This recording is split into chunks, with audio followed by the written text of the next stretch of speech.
Hello there. I'm Scotty. You're not. Welcome back to Sequel-A-Thon 3. And today we're looking at, and not today, same day.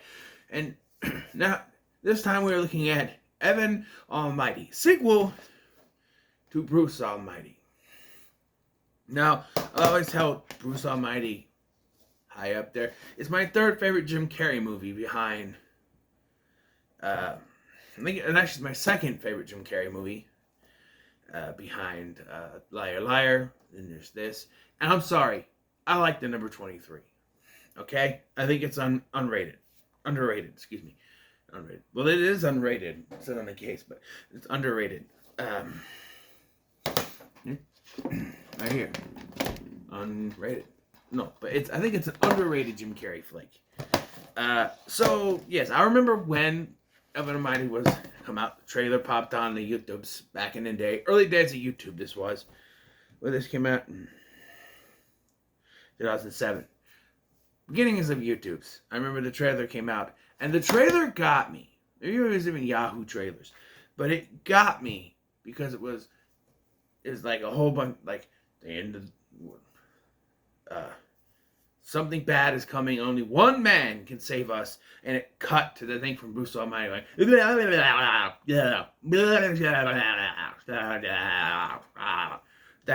and it got me. So when this came out, we of course rented it. And I haven't seen it since. I never had the inkling to ever try to seek this out. But when I was putting together Sequel-A-Thon 3, I decided I had to do this. And yes, some of you would say, well, isn't it technically a spin-off? Sure.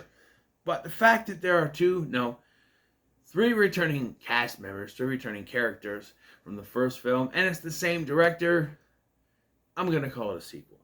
What are the three? Well, you have Evan Baxter, played by Steve Carell, God, played by Morgan Freeman, and then Susan Ortega, played by an actress whose name I don't remember, has a cameo at the beginning of this.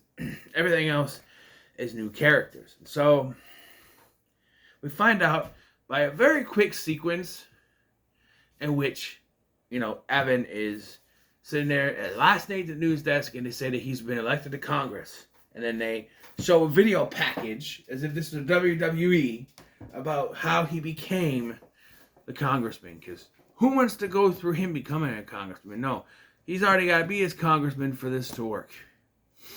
And so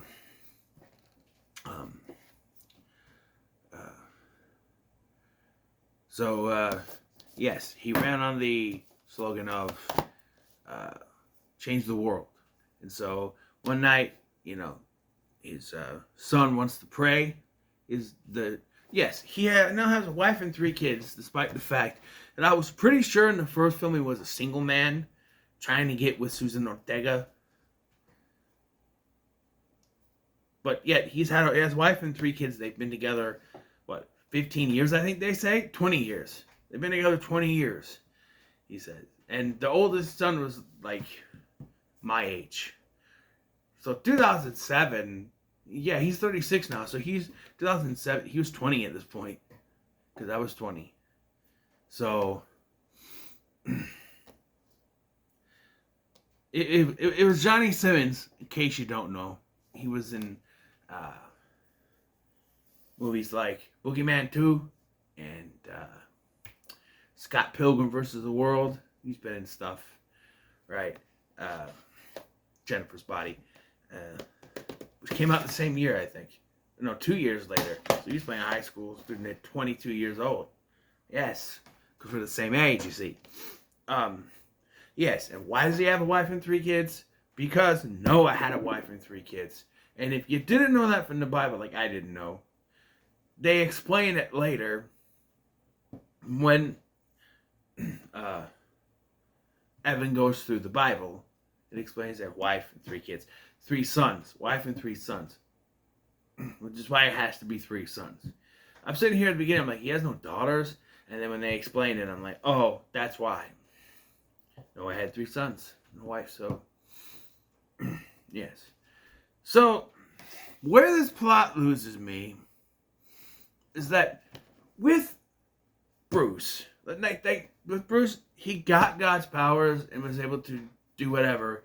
It made him learn about responsibility, about, certain things. Here, he's having to build an ark, which at the end of the film is like, it brings people together, Remember what he wrote down. But, yeah. And if you're wondering, how did a doof like Evan get elected? They do explain it, strangely enough. They do explain it later. Basically, he's supposed to be a patsy so that Senator Long, our villain, played by John Goodman, could get this bill passed so he can take more land. And they find out there he's been cutting corners, and they've been cutting corners on building certain stuff, which is where this art comes from. My issue with this is that it takes way too long for this realization. Because, so he starts building his ark. It becomes like Bruce Almighty meets the Santa Claus at one point.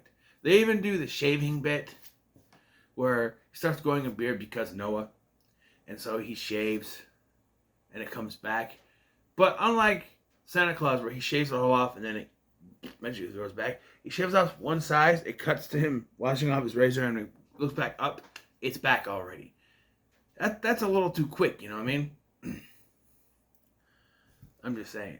And then they do a gag with the robe that Noah wore, If he doesn't wear it to work, he's going to show up naked. And then he wears it under his suit, and God, poof, makes the suit fold up on the thing. And but I don't get it. There's a lot of stuff in here that's just like padding for time because we got to reach our hour and 36-minute runtime. Why? And I feel like there's less God involvement directly, like Morgan Freeman being in this directly, than there was with Bruce Almighty. He shows up maybe 3 times? Shows up at the beginning and kind of messes with him. There's a nod to the 40-year-old virgin where it says the 40-year-old Virgin Mary. And then, this was after that. And then there's another, when he's talking to him, I think maybe 4 times. I think there's one more.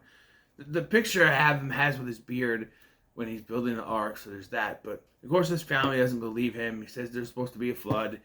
Now, my issue is, this is not realistic. Now, of course, if you say God told me I had to build an ark, people aren't going to believe you. But there are people out there who believe in God, believe in God's word.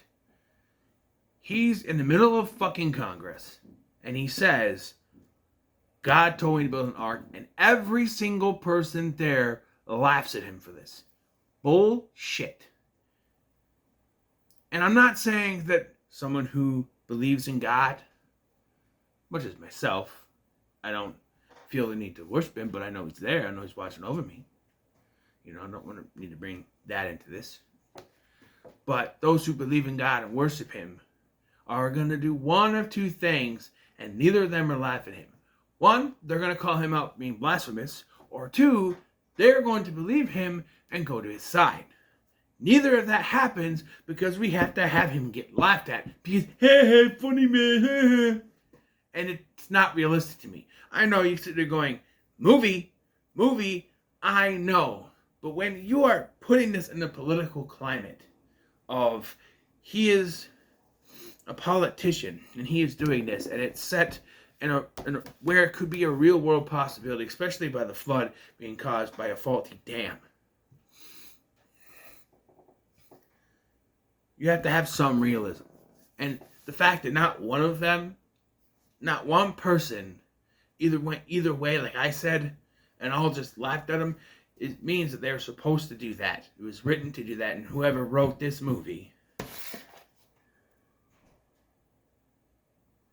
Steve Odekirk, the Kung Pao under the fist guy? Well, how come we didn't have a karate? How come, there was no cows? And if a cow was doing karate, they could chop the wood for him. Come on now. Anyway. By the way, I like that movie.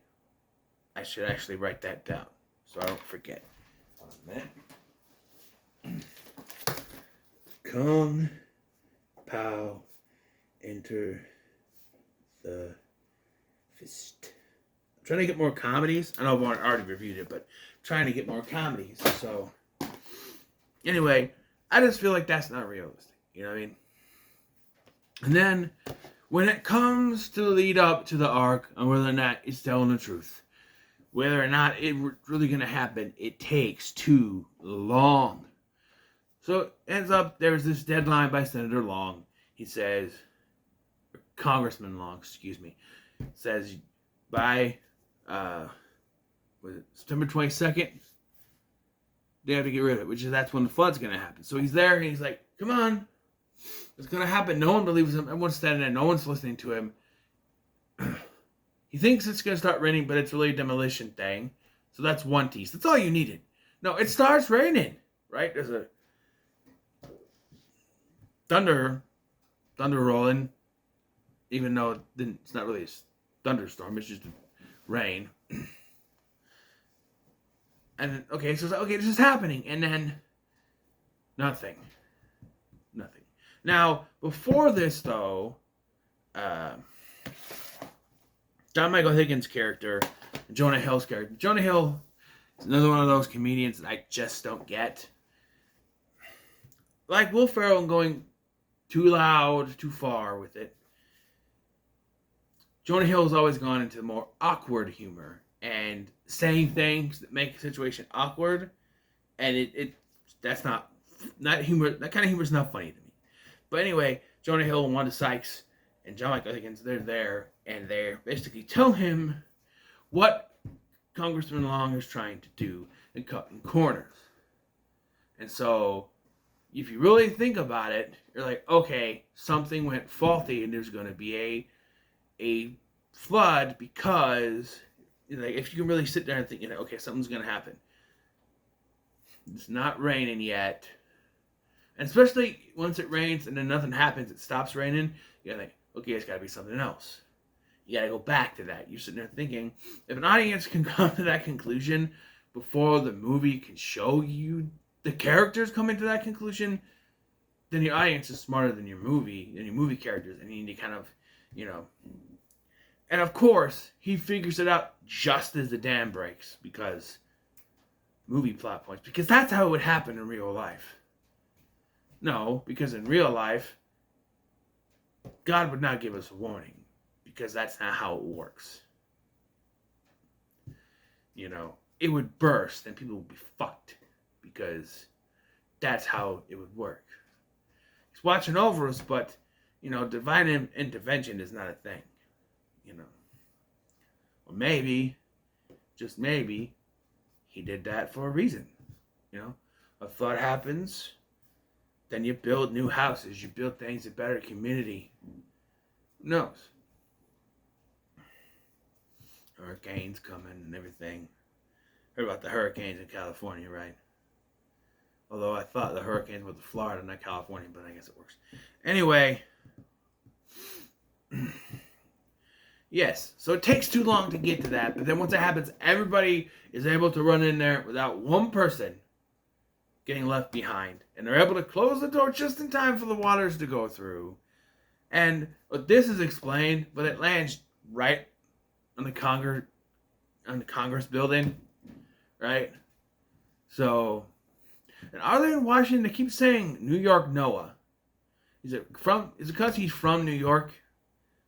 I think they're in Washington, because they moved from Buffalo to Washington. So they just call him New York Noah. I don't know. But he's proven right? And then Congressman John Goodman here thinks that he was sabotaged. Like, you did this? Like, no. As you think the character is coming back, that they told me it wouldn't happen. Oh, maybe he's not such a bad guy. He's like, you did this. Oh, okay. No, he's a piece of shit. And he's blaming other people for stuff that's clearly his fault. So, yeah, and there's not really a resolution to that. But he and his family get to spend more time together, you know.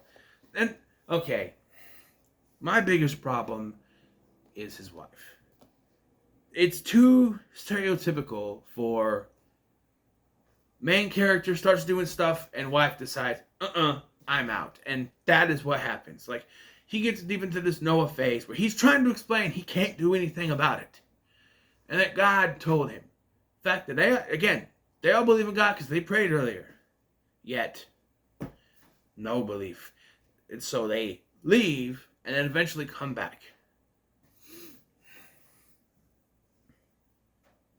She has a conversation with God, and that brings it back. Now, it's never fully shown whether she believes God or not, but he does say, like, when you're praying for family to get closer, you know.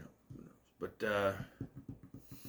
I'm gonna give this a middle of the road. It's not as good as Bruce Almighty by any means, but I don't think it's as terrible as people say.